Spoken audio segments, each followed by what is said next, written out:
George Ritchie. Veamos ahora el testimonio del famoso psiquiatra George Ritchie, que es completo y significativo. Era a finales de 1943, tenía él 20 años y fue destinado al campamento militar de Berkeley, un lugar destinado a albergar 250,000 soldados que irían a luchar al frente europeo contra los alemanes, pero consiguió una pulmonía que lo llevó a la muerte clínica, donde tuvo la experiencia que cambió su vida. Al principio, salió de su cuerpo y lo vio echado en la cama sin darse cuenta de que era su propio cuerpo. Después, empezó a vagar por todo el hospital y alrededor del campamento. A continuación, vino la luz.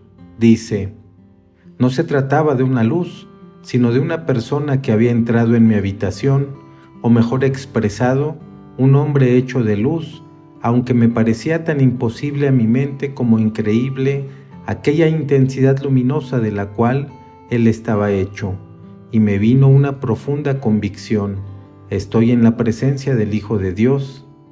Era una especie de conocimiento inmediato y completo. Jesús era todo poder, anterior al tiempo y a la vez joven y actual como el hombre más moderno que hubiera conocido. Y con la misma misteriosa certeza interior, sentía que aquel hombre me amaba. Era un amor incondicional, un amor sorprendente, inconmensurable, un amor más allá de toda comprensión humana, imposible de imaginar. Aquel amor sabía todas las cosas no merecedoras de amor en mí, mi explosivo temperamento, las peleas con mi madrastra, mis pensamientos incontrolados en cuanto al sexo, cada pensamiento egoísta y cada acción llevada a cabo desde mi nacimiento. Y a pesar de todo, yo sentía con una intuición inexplicable que Él me amaba tal como era. Al afirmar que Él sabía todos los detalles de mi vida, solo lo digo como una observación. Su radiante presencia había penetrado cada episodio y cada consecuencia de mi vida entera. Todas y cada una de las cosas que me habían sucedido estaban allí como en una vista panorámica única, en el sentido más actual y contemporáneo, como si todo se estuviera representando al mismo tiempo. ¿Cómo aquello era posible? No lo sé. Me di cuenta de las muchas tonterías cometidas, como, por ejemplo, cuando le volvía la cara a mi madrastra, cuando quería darme un beso a la hora de acostarme.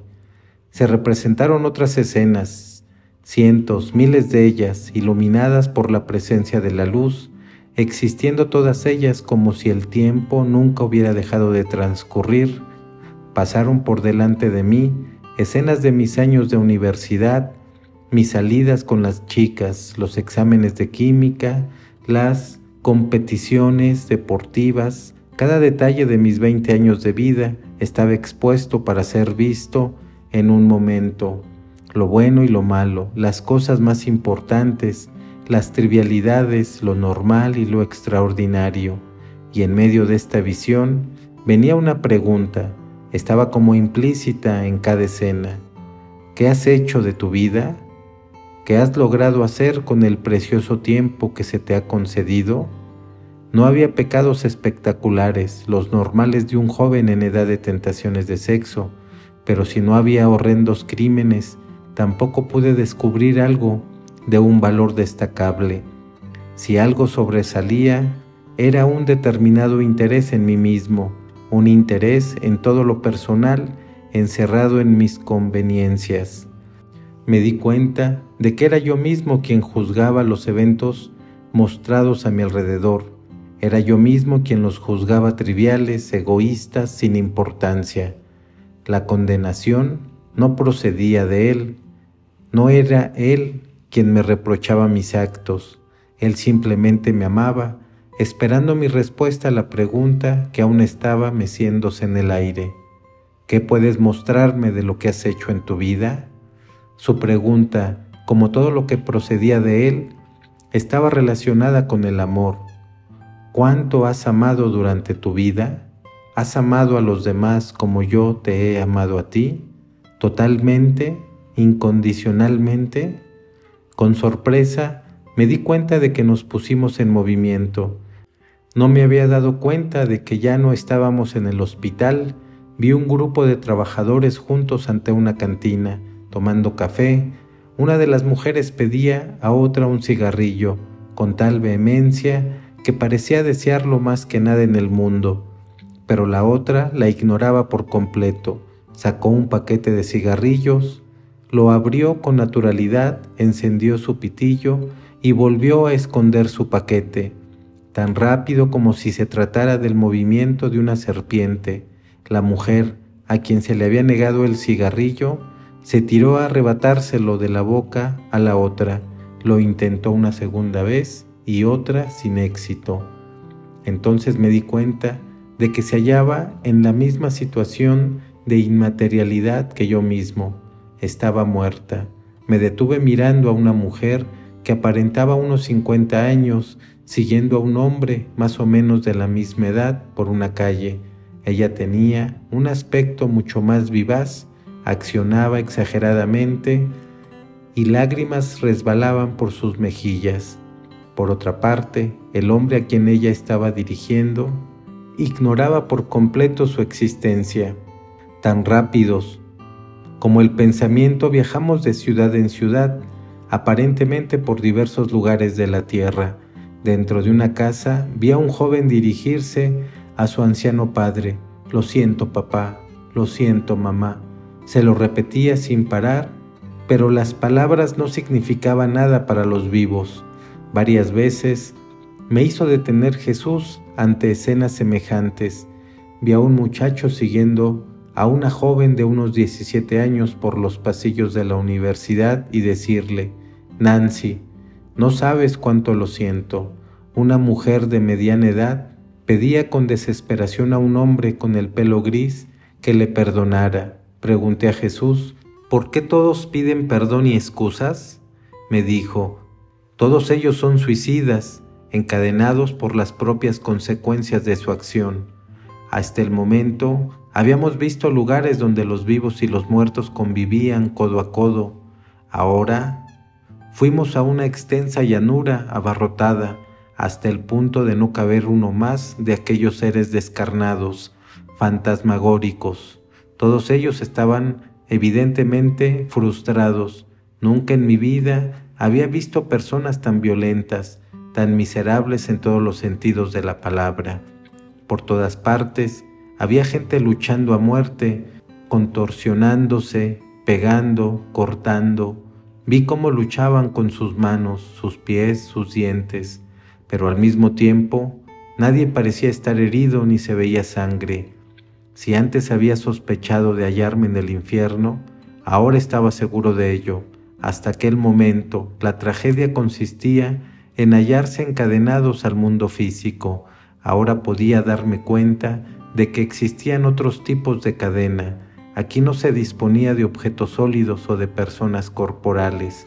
Estas criaturas parecía que se hallaban encadenadas a los propios hábitos de sus mentes por medio del odio, de la lujuria y de todos los pensamientos tendentes a la destrucción, aún más horrorosos que las dentelladas y las coces que se intercambiaban.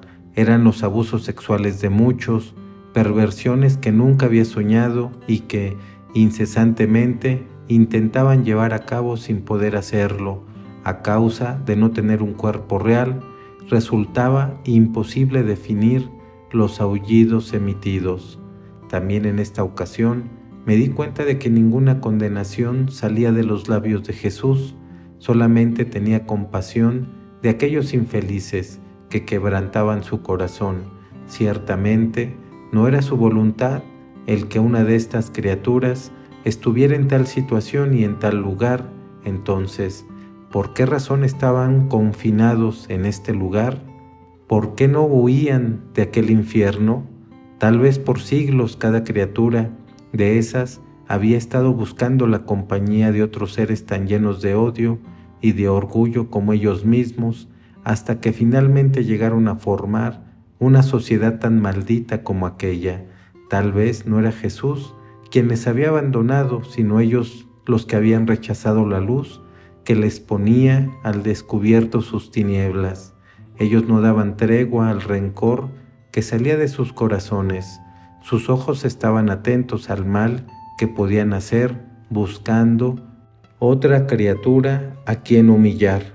Luego vi, infinitamente lejos, demasiado distante para ser percibido por los medios a mi alcance, una ciudad luminosa, un lugar sin término, pero con tal calidad de luz que podía distinguirse a pesar de la inimaginable distancia que nos separaba. Su brillantez parecía emanar de los mismos edificios y calles del lugar y de los seres que ahora ya podían distinguirse.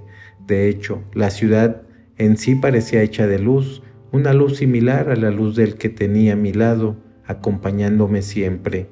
Lloré al perder aquella maravillosa escena, reconociendo mi impotencia e incapacidad, pero tuve la convicción de que, en aquel instante, había podido contemplar la realidad del cielo. Unos segundos después, nos hallábamos ya entre las 4 paredes de la habitación del hospital. Jesús estaba todavía a mi lado. De no haber sido así, no hubiera resistido el impacto de la brutal transición al pasar del infinito a las reducidas dimensiones de aquella celda. Lo que experimenté en el reino de la vida futura cambió mi vida.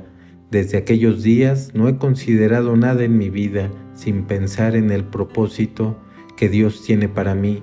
Ningún contacto con otra persona ha dejado de ser importante para mí.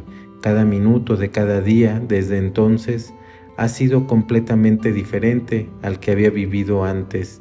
Lo importante es amar, por eso estoy convencido de que el futuro del mundo depende en gran manera de cómo hayamos sabido amar a los demás, aquí y ahora.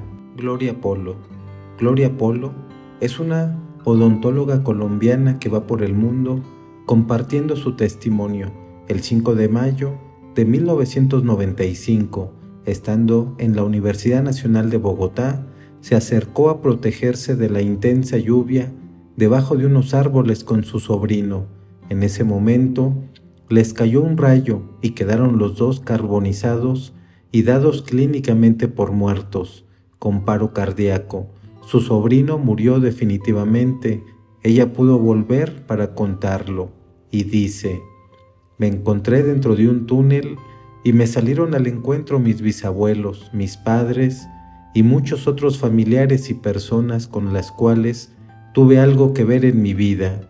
El Señor me concedió el regresar al acordarme de mis hijos y de mi esposo, y me encontré en una camilla de la enfermería de la Universidad Nacional. Después de estar 3 días en coma, me llevaron al Seguro Social y me operaron para raspar todos los tejidos de mi cuerpo quemados por el rayo. Al estar anestesiada, vuelvo a salir de mi cuerpo, veo desde arriba lo que estaban haciendo los médicos con mi cuerpo y paso por muchos túneles que van hacia abajo. Al principio tenían luz, pero fui descendiendo y la luz se iba perdiendo. Comienzo a andar por unos túneles de tinieblas espantosas. Lo más oscuro del oscuro terrenal es la luz del mediodía ya. Había un olor nauseabundo y veo un vacío donde había muchísima gente. Lo más horroroso era que allí no se sentía ni un poco de amor de Dios, ni una gota de esperanza, y vi muchos demonios y mucha gente con miradas de odio tan espantosas que daban terror. Pero el tormento más terrible era la ausencia de Dios. No se sentía a Dios. Entonces me agarran por los pies. Mi cuerpo entra en un hueco, pero mis pies están sostenidos desde arriba. Fue un momento terrorífico y empecé a gritar: almas del purgatorio, sáquenme de aquí. De pronto veo una lucecita en medio de aquella gran oscuridad.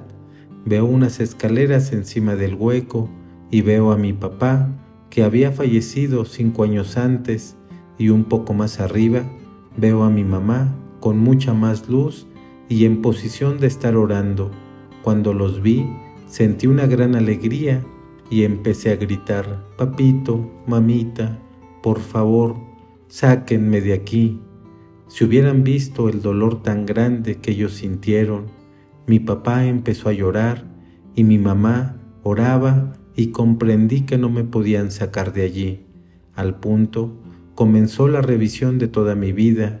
Tenía tantos pecados, había creído en la reencarnación y me di cuenta que era mentira, pues allí estaban mis bisabuelos y familiares que no habían regresado a la tierra con una nueva vida. A los 13 años hice mi última confesión. Después dejé de creer en Dios. Creía que el hombre era fruto de la evolución. No creía en el diablo ni en el infierno, pero ahora lo estaba experimentando. Yo había sido una mujer de mundo, una intelectual esclavizada del cuerpo, 4 horas diarias de aeróbicos, masajes, dietas, una rutina esclavizante para tener un cuerpo bello. El amor a mi cuerpo era el centro de mi vida y Dios permitió que mi cuerpo quedara carbonizado con muchos tejidos quemados en las piernas, en los senos. Entonces comprendí que cada vez que había estado con mis senos descubiertos y mi cuerpo con ropa corta, estaba incitando a los hombres a que me miraran y tuvieran malos pensamientos y así los hacía pecar. Yo aconsejaba a otras mujeres que si sus esposos les eran infieles, que ellas hicieran lo mismo o que se divorciasen. Defendía el aborto, el divorcio y la eutanasia. Yo había abortado a mis 16 años. Convencía a las jóvenes para que estuvieran a la moda y exhibieran sus cuerpos y les decía: sus mamás les hablan de virginidad y de castidad porque están pasadas de moda. Ellas hablan de una Biblia de hace 2000 años y los curas no se han modernizado. Ellos hablan de lo que dice el Papa, pero el Papa está pasado de moda. Y yo les enseñé los métodos de planificación para no quedar embarazadas. Pero les fallaron y 3 sobrinas mías y la novia de un sobrino abortaron por mis consejos. A algunas yo les di el dinero para el aborto. Yo usaba la té de cobre, que es abortiva, y vi a cuántos bebés yo había matado. También que habían sido concebidos y después expulsados. También había creído en supersticiones. A una señora que iba a mi consultorio le dije que no creía en esas cosas, pero que por si acaso echara esos riegos para la buena suerte. En un rincón donde no lo veían mis pacientes, había colocado una penca de sábila con una herradura para alejar las energías negativas.